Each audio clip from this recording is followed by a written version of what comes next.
다윗의 일생을 보면 찬양과 기도하는 것이 그의 생애의 가장 핵심으로 나타나는 것을 보게 됩니다. 그리고 그에게서 하나님을 향한 감사의 고백이 바로 찬양과 기도의 배경이 되고 있다는 것을 발견하게 됩니다. 그런데 정작 문제는 우리가 볼 때에 다윗이 그렇게 날마다 감사할 조건들이 많은 사람이었느냐라고 볼 때는 전혀 동의할 수가 없습니다. 왜냐? 그는 10대 중후반에 아버지의 심부름을 가지고 형들을 만나고 전쟁터에 갔죠. 그리고 아무런 준비도 없었는데 그때 골리앗을 죽이고 하루아침에 영웅이 됩니다. 그러니까 여인들이 찬양하기를 사울이 죽인 자는 천천히요 다윗이 죽인 자는 만만이라. 그러면서 다윗에게 더 영광을 돌리는 거예요. 이로 말미암아 사울 왕의 질투의 대상이 되어버린 다윗은 결국은 도망자가 됩니다. 10년을 넘게 도망자의 신세였던 다윗.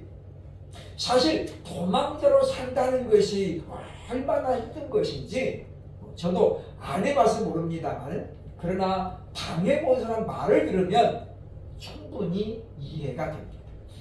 뭐 연예인이 저 도박에 그냥 크게 빠져가지고 결국은 외국으로 도망가지고죠. 가서 1년 동안을 쥐도 새도 모르게 숨어서 살았습니다. 그런데 1년 지나고 나니까 보고 싶은 것이 너무 많은 거예요. 엄마도 보고 싶고 마누라도 보고 싶고 애기도 보고 싶고 한국 음식도 왜 이렇게 또 생각이 나는지. 그래서 결국은 자수해서 한국에 돌아왔습니다. 그리고 감옥에 갔지요. 도망자로 산다는 것은 모든 것을 포기하고 살아가는 거예요. 그래서 다윗이 말년에 인구조사를 명한 다음에 하나님 앞에 징계를 받잖아요. 선지자가 와가지고 얘기하는 거예요. 하나님께서 세 가지 중에 하나를 선택하라고 합니다. 왕이 도망자가 돼가지고 쫓길 것인지. 다윗이 아니 나 그거 못해요. 왜? 10년 넘게 도망다녀 봤잖아요. 그게 얼마나 비참하고 얼마나 힘든지 다윗은 이미 경험했기 때문에 알아요. 그래서 그냥 그거는 너. 그리고 뭡니까? 결국은 국민들이 전염병에 걸리는 걸 택하게 됩니다. 그러니까 다윗의 생애를 보면 그렇게 맨날 그렇게 감사하고 찬양할 만한 상황이 아니었다는 걸 우리는 분명히 알게 되죠. 또 다윗이 얼마나 욕망했습니까? 영웅은 민유를 좋아했다고. 그래서 또 아내를 여러 명 얻어가지고 자식들이 너무 많이 난 거예요. 근데 어떻게 됩니까? 형제들끼리 난리가 나가지고. 그래서 그냥 장남 암몬이 압살롬에게 죽임을 당하고, 또 다윗이 빨리 시가 책봉을 안 했더니 압살롬이 이번에는 반란을 일으켜가지고 아버지를 몰아내고 왕위를 사퇴를 했어요. 이 압살롬이 죽고 난 다음에 또 누가 나옵니까? 아도나이가 또 자기가 왕이라고 들고 일어서는 거죠.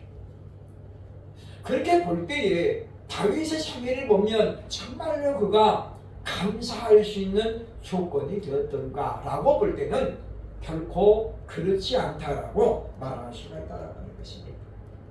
그럼에도 불구하고 다윗은 늘 하나님을 찬양하고 하나님께 기도하고 예배하는 삶을 살았는데 그 비결이 뭐냐?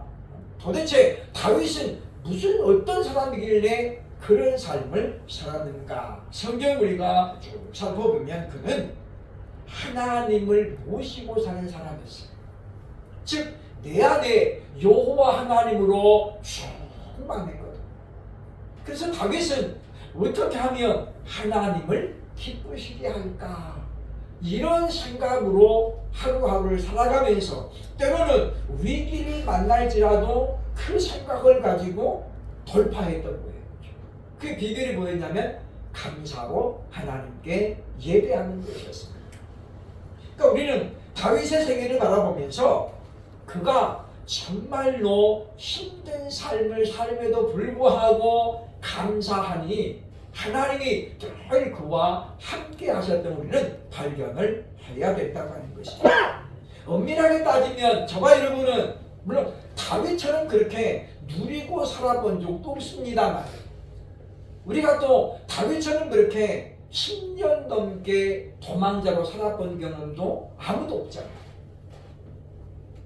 누가 빚쟁이가 와가지고 그냥 진을 치고 있어가지고 집에도 못 들어가고 그런 사람들이 또 우리 주변에 분명히 있지만 우리는 그런 생애는 아니었기 때문에 얼마나 감사하냐라고 하는 것입니다. 제가 지난주 수요일에 서울역에 노숙자들 예배를 다녀왔습니다. 한 180명 정도가 이렇게 보이는데 겨울에는 천막을 친대요. 추우니까. 지금은 뚜껑만 이렇게 천막을 치고 그러는데 겨울에는 이렇게 옆에를 다 막는데 추우니까. 그리고 사람들이 가다가 다 쳐다봐. 웬 뭔 일인가 하고 막. 그런데 겨울에는 찬양팀들이 그 고충을 이야기하는 거예요. 냄새가 많이 난다. 지금은 이렇게 다 열려 있으니까 냄새 나는 줄 몰라요. 근데 겨울에는 추우니까 딱 치면은 사람들이 옷을 다 안 갈아입잖아. 한 석 달을 안 씻어가지고 냄새가 진동을 한다는 거예요. 자기들끼리는 몰라요. 자기들끼리는 뭐 맨날 그러고 있으니까 그 냄새가 뭐 좋은 냄새, 나쁜 냄새 전혀 구별 안 가는데 앞에 찬양팀들은 그 냄새가 다 올라오는 거죠. 그래서 너무 그때는 힘들다. 차라리 그냥 자기들에는 이게 문을 열고 하면 좋은데 그분들이 또 춥잖아요, 그죠? 그래서 난로도 없는 데다가 그래서 이렇게 딱 텐트를 치고 예배를 드린다 그랬는데 참 그런 걸 보면 거기 보니까 다 노인들만 있는 게 아니에요. 젊은 사람들도 꽤 많아요 보니까. 그래서 제가 그걸 보면서 참 여기 있는 사람들이 한 사람도 자기 노년이 이렇게 될 줄을 생각했던 사람이 과연 누가 있을까? 아무도 없겠죠, 그죠? 내가 70 넘어서 난 노숙자가 될 거야 이렇게 알고 있는 사람은 아마 하나도 없을 것이고 그런데 자기 미래가 꿈꿔진 사람은 열심히 살지도 않았을 것이다 라고 하는 것입니다. 그래서 우리가 오늘 상황을 보면서 우리는 어쩌면 다윗보다 우리 생애가 평탄했기 때문에 다윗보다도 훨씬 우리가 감사의 조건들이 있다라는 걸 우리가 먼저 전제해야 되겠다라고 하는 것입니다. 오늘 본문은 하나님을 영화롭게 하고 하나님을 기쁘시게 하는 사람이 누구인가를 설명하는데 그가 바로 감사로 예배를 드리는 사람이다 라고 우리 성경에 말씀해 주고 있습니다. 과연 하나님을 영화롭게 하는 그리고 하나님께서 받으시는 감사로 예배를 드리는 자는 과연 어떤 사람일까요? 첫째로 오늘 시편 50편 22절 말씀 보면 하나님을 기억하는 예배라고 말씀합니다. 22절에 보면 하나님을 잊어버린 너희여 이제 이를 생각하라 라고 말합니다. 하나님을 잊어버렸다라는 말이 무슨 말입니까? 하나님이 우리에게 주신 은혜도 사랑도 그리고 하나님의 존재 자체를 그들이 잊어버렸다는 거예요. 이 말은 하나님을 그들이 버렸다라는 말과 일맥상통합니다. 그러니까 성경에 보면 많은 인물들이 나옵니다. 그런데 두 가지 종류가 있다는 거죠. 하나님을 온전히 기억하고 하나님을 섬기는 자가 있는가 하면 일정한 선에 도달하고 나면 하나님을 버려버리는 사람들이 종종 있습니다. 오늘 본문은 이야기합니다.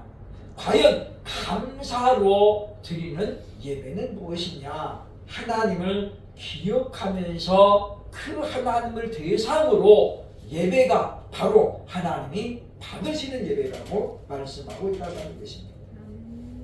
우리가 하나님의 은혜와 사랑이 아니고는 우리는 구원에 이를 만한 사람이 아무도 없다는 것을 우리는 머리로는 다 이해합니다. 예레미야가 찾았던 그 한 사람, 정의를 향하고 진리를 구하는 사람 한 사람을 찾으면 내가 예루살렘을 사하리라. 하나님께서 약속하셨는데 그 한 사람이 예루살렘이 없었다는 거예요. 그러니까 제가 성경을 보면서 늘 그런 생각을 갖습니다. 정말 의외의 모습이다. 예루살렘에는 전부 다 누구의 지금 다 하나님의 사람들이에요. 그죠? 전부 하나님을 섬기는 자들이에요. 오늘날로 말하면 다 예수 믿는 사람들이에요. 그런데 정작 하나님의 찾으시는 사람이 한 명도 없었다는 거예요. 물론 그 말씀이 우리에게 주는 교훈은 우리 힘과 노력으로는 아무도 구원받을 수 없다라는 것을 성경이 깨우쳐 주는 거죠. 우리는 성경이 말하는 것처럼 의인은 없나니 하나도 없는 그런 세상에 살고 있고 그 중에 우리도 포함된다는 거예요. 그러니까 우리가 아무리 정의를 외치고 나름대로 진리를 구하며 산다고 할지라도 하나님 볼 때는 뭐라는 거예요? 하나님의 기준에는 도달할 수 없다는 거죠. 그래서 하나님 우리에게 독생자 예수님을 보내주셨고 그분을 믿음으로 말미암아 우리는 이제 의로운 자라 하는 칭호를 받게 되었다라고 사도 바울은 우리에게 말씀해주고 있습니다. 그러므로 하나님께서 받으시는 예배는 바로 그 하나님의 은혜를 기억하고 그 하나님께 감사를 고백하며 드리는 예배가 하나님을 영화롭게 하는 예배가 된다라고 오늘 성경이 말씀하고 있다고 하는 것입니다. 시편 50편 13절에 보면 이런 말씀이 나옵니다. 내가 수소의 고기를 먹으며 염소의 피를 마시겠느냐. 하나님이 우리에게 원하는 건 뭐냐면 살찐 소가 아닙니다. 염소, 고급진 염소의 피가 아니라는 거예요. 왜냐? 하나님은 영이시기 때문에 소고기를 안 드시고 피를 안 먹어요. 사람들이 육을 갖고 있는 사람들이 자신의 어떤 생명을 유지하기 위해서 고기를 먹고 피도 필요로 하는 거죠. 그런데 성경은 모든 짐승의 피를 먹어서는 안 된다라고 금지하고 있어요.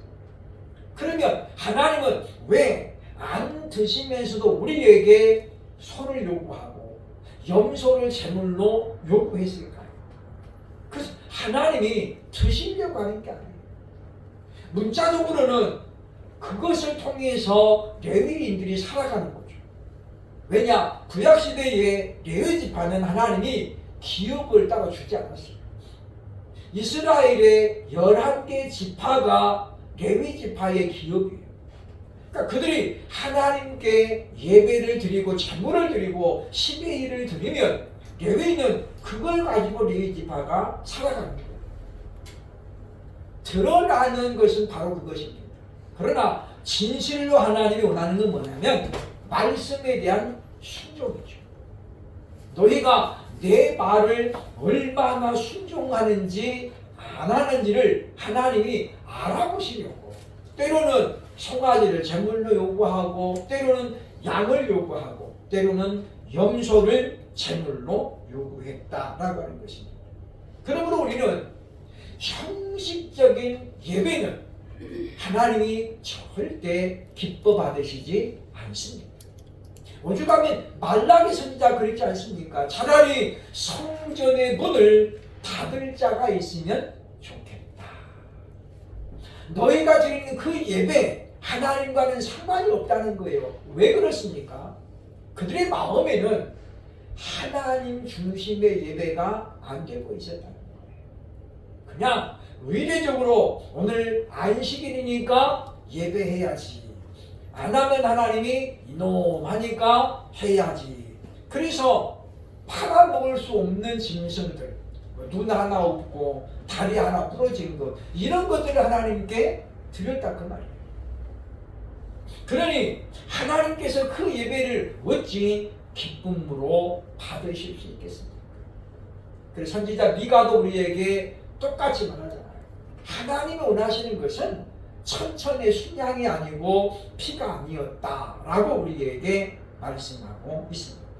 그러므로 우리는 예배를 통하여 하나님을 영화롭게 해야 되는데, 그러나 우리가 하나님이 우리에게 주시는 은혜와 사랑을 늘 기억하고, 그래서 우리가 마음으로부터 우러나오는 감사의 고백이 동반될 때에 하나님은 그 예배를 받으신다라는 것을 기억하고, 참으로 늘 우리 마음에 하나님의 은혜를 기억하고 하나님을 기억하는 저와 여러분 될 수 있기를 주의 이름으로 축원합니다.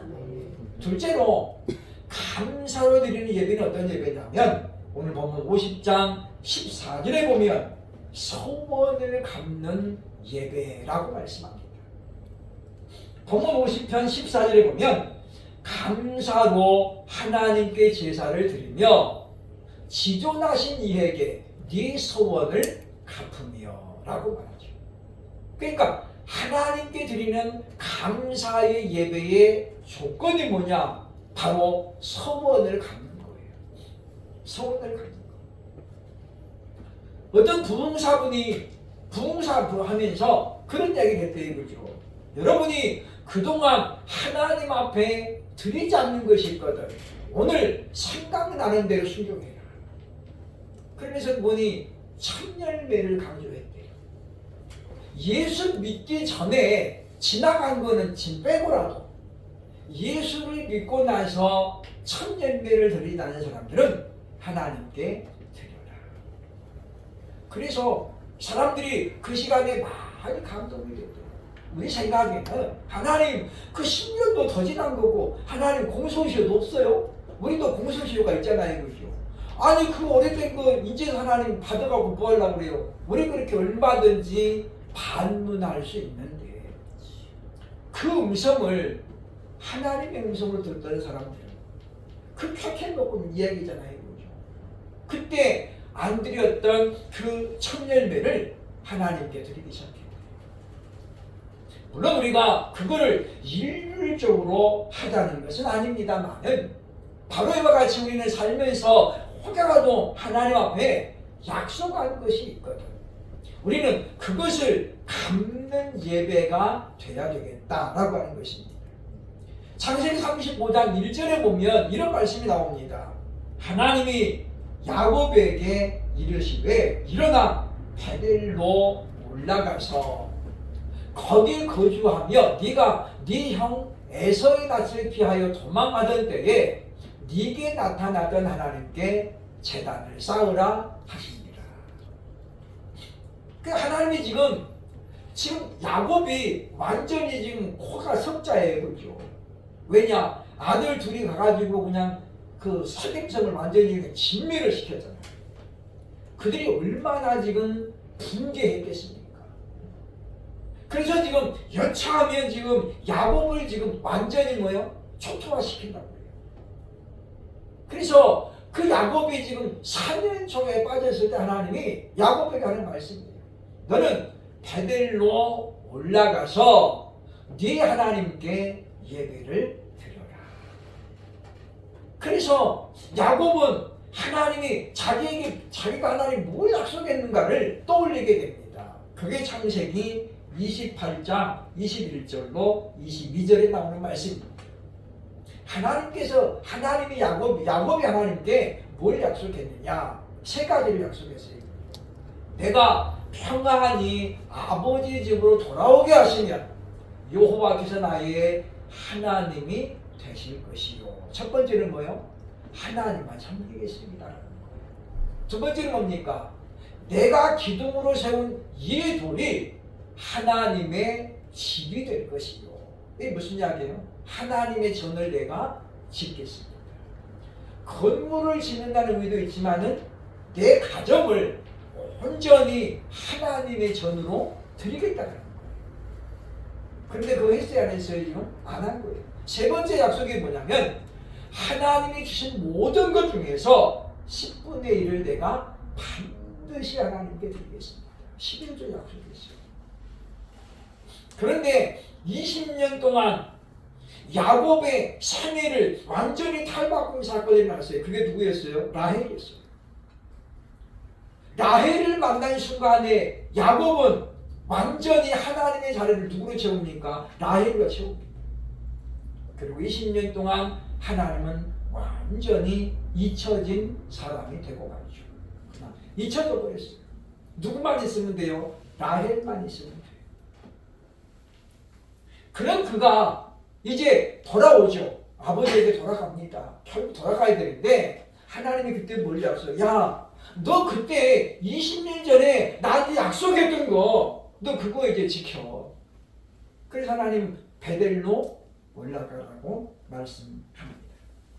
그러니까 우리는 하나님 앞에 우리가 부지 중에 소원한 것들도 있습니다. 그래서 전도서 5장에 보면 이런 말씀이 나오죠. 네가 하나님께 소원하였거든 갚기를 더디하게 하지 말라. 하나님은 우매한 자들을 기뻐하지 아니하시나니 소원한 것을 갚으라. 그리고 5장 5절에 보면 무슨 말이 나오냐면 그러므로 소원을 하고 안 갚으려면 차라리 소원하지 말라라고 이야기합니다. 그러니까 우리가 소원은 그냥 감정적으로 하면 안 돼요. 하나님 앞에 은혜 받았다고 하나님 제가 평생 독신으로 살겠습니다. 이렇게 덜푸덕 약속해놓고 그리고 끝나고 나니까 정신이 들었어요. 그죠? 하나님은 아닌데요. 이미 취소가 안 되는 거예요.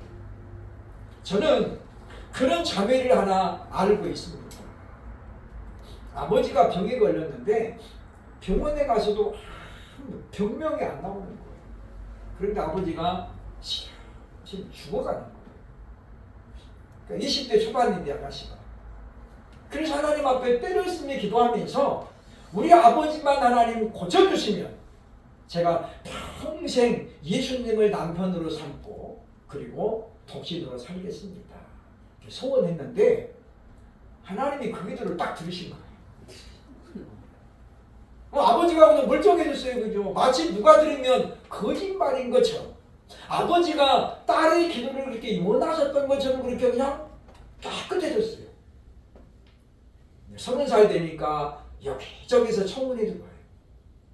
그 자매가 저보다 나이가 훨씬 많은데도 불구하고 예쁘장하게 생겼어요. 체 키도 작고 그냥 체구도 작고 거기다가 동안이에요. 30살 되니까 엄마가 이야기하는 거예요. 야, 너 시집 가야지. 그래 자기도 마음이 동한 거예요. 근데 그때마다 무슨 생각이 나요? 하나님한테 소원했잖아요. 예수님 한 분으로 남편 삼고 살게요. 그러니까 아버지 살려주시냐. 조건이 그랬어요. 그래서 40이 돼가지고 저한테 전화가 왔어요. 목사님, 저도 이제 시집 한번 가보고 싶은데 어떻게 해야 돼요? 이미 20년 가까이 지났잖아요. 20년 가까이. 그래서 너무 이게 자기도 결혼하고 싶은 거예요. 그런데 그게 제가 얼마나 짐이 되겠어요. 그죠? 제가 한번 말 한마디 잘못하면 제가 혼나잖아요. 그죠? 제가 하나님 앞에 기도하면서 성경에 보니까 미혼 때 한 소원을 책임은 누가 진다는 거예요? 아버지가 지는 거예요. 미혼 때는. 그래서 아버지에게 의논하십시오. 그래서 아버지가 야, 너 시집 가라. 그러면 그 책임은 하나님이 보면해 주는 거예요. 자, 그렇게 이야기했습니다. 지금도 혼자 삽니다. 아버지가 대답을 안 하셨거나 아버지가 그냥 그랬던 것 같아요. 그러니까 그 지금 이제는 뭐 60이 넘어가지고 이제는 뭐 누가 오라는 사람 없지만은 그래서 소원은 함부로 하면 안 되는 거고 소원을 지켜가지고도 꼭 하나님이 복을 주는 게 아닌 것도 있어요. 그죠? 있다고 해서 있다. 그러니까 우리가 소원을 할 때는 항상 우리가 제정신적이라 막 황홀해가지고 은혜 막 받은 사 할 때 그때 하면 안 돼요. 그죠? 그런 것도 잊어버리지도 않아요. 우리가 소원은 잘 생각해야 됩니다. 그러므로 하나님을 영화롭게 하는 예배는 소원을 이행하는 겁니다. 그것이 큰 것이건 작은 것이건 간에 늘 하나님께 소원을 갚으면서 예배하는 분들이 되어야 할 것입니다. 세 번째 보면 감사를 드리는 예배는 어떤 것이냐면 오늘 보면 50편 15절에 보니까 우리가 기도하는 예배라고 말씀하죠. 15절 보면 환난 날에 나를 부르라 내가 너를 건지리니 네가 나를 영화롭게 하리로다. 우리가 환난을 벗어날 수 있는 비결이 뭐냐면 하나님께 부르짖는 거예요. 그리고 하나님께 부르짖음으로 말미암아 환난을 벗어난 사람이 해야 될 일은 뭐냐면 하나님을 영화롭게 하는 것입니다. 정말 죽었다 살아난 자가 하나님께 감사를 돌리는 것과 똑같은 것이다 라고 우리는 볼 수 있습니다. 우리가 기도한다는 것은 두 가지 의미가 있습니다. 하나는 하나님을 절대 주권자로 내가 인정한다는 거예요. 주권자로. 그러니까 하나님의 주권이 없으면 나는 아무 가치 없는 거예요. 또 하나는 하나님을 의지한다는 표현이 바로 기도입니다. 그렇기 때문에 우리가 우리의 신앙생활에서 기도를 뺀다면 그건 그냥 종교인이 되고 말아요. 종교인. 그러므로 우리가 교회에 가장 처음에 오면 해야 돼. 우리가 기도해야죠. 일주일 동안 삶을 돌아보면서 하나님 한 주간도 이렇게 지켜주셔서 감사합니다. 오늘도 이렇게 예배의 자리에 나오게 하심을 감사합니다. 이게 우리가 예배당에 딱 도착하면 가장 먼저 하는 거예요. 그리고 시간이 남으면 주보를 보면서 오늘 설교는 어디를 가지고 하나 한번 좀 읽어보시면 그러면 우리가 성경은 한 번 읽고 두 번 읽는 경우에 따라서 은혜가 달라요. 왜냐? 깨달아지는 것이 다르거든. 그리고 우리가 예배를 우리가 시작을 해야 된다라고 하는 것입니다. 아무리 바빠도 그래서 교회 오면 그냥 오자마자 뭐 하는 게 아니라 먼저 우리가 하나님 앞에 기도하고 그리고 예배를 준비하는 것인데 기도로 우리가 준비하는 거예요. 우리가 아무리 바빠도 우리가 그냥 우리 순서는 우리가 지켜야 된다라고 하는 것입니다. 다윗 신앙의 핵심은 서론에서 말씀드렸습니다는 바로 찬양과 기도죠. 그러니까 다윗이 환난의 날에도 그것을 이길 수 있었던 비결이 뭐냐면 기도하는 거였고 극심한 외로움의 상황에서도 외로움과 두려움을 쫓아낼 수 있었던 게 뭐냐면 찬양이었어요. 어떤 분은 그런 이야기 합니다. 저도 전적으로 동의합니다만은 막내 아들이었던 다윗은 그러나 막내 아들로만큼 사랑을 많이 받지 못했어요. 흔히 그러잖아요. 그렇죠? 막내 아들은 독차지 않는 거예요. 사랑을. 큰애는 할아버지 할머니 사랑을 독차하고 막내는 부모 사랑을 받는 거예요. 근데 다윗은 안 그랬어요. 큰 아들 3명이 전쟁터에 나갔는데 아버지가 누구 보내야 돼? 그럼 4번째 보내야 되잖아요. 근데 8번째 막내를 다윗을 전쟁터에 심부름 보내는 거예요. 어떻게 보면 그냥 가장 위험한 거잖아요. 그죠? 근데 물론 아버지가 다윗을 가장 용맹스럽게 여겼기 때문에 보냈을 수도 있지만 꼭 그건 아닌 것 같아요. 왜? 미성년자잖아요. 뭐 알겠어요. 그죠? 식구들 다 밥 먹으러 가면 다윗 혼자 양치고 있는 거예요. 그래도 아버지가 다윗이 믿음직하게 그랬을까요? 그건 아닌 것 같아요. 그래서 사무엘이 막내 아들 올 때까지 내 밥 안 먹겠다. 그리고 기다리잖아요. 그러니까 그런 걸 보면 다윗은 그렇게 어려서부터 부모의 사랑을 많이 받지 못했어요. 야곱은 자기 아들 요셉, 막내 아들이잖아요. 얼마나 예뻐했어요. 그래서 친구들은 다 나가 일시키는데 요셉만 집에 돌게 했어요.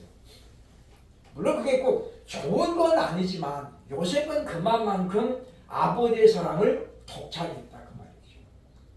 그렇게 본다면 다윗은 그렇지는 않았다라고 하는 것입니다. 그러니 그런 다윗이 의지할 대상이 누구겠어요? 하나님뿐이었어요. 그러므로 저와 여러분도 다윗을 보면서 늘 우리가 하나님을 향해서 감사하고 찬양하고 기도해야 되겠다라고 하는 것입니다. 예수님도 기도를 굉장히 강조했죠. 마가복음 11장 24절에 보니까 그러므로 내가 너희에게 말하노니 무엇이든지 기도하고 구하는 것은 받은 줄로 믿으라. 그리하면 너희에게 그대로 되리라 라고 말합니다. 여기 보면 너희에게 말하노니 무엇이든지 기도하고 받은 줄로 믿으라는 거예요.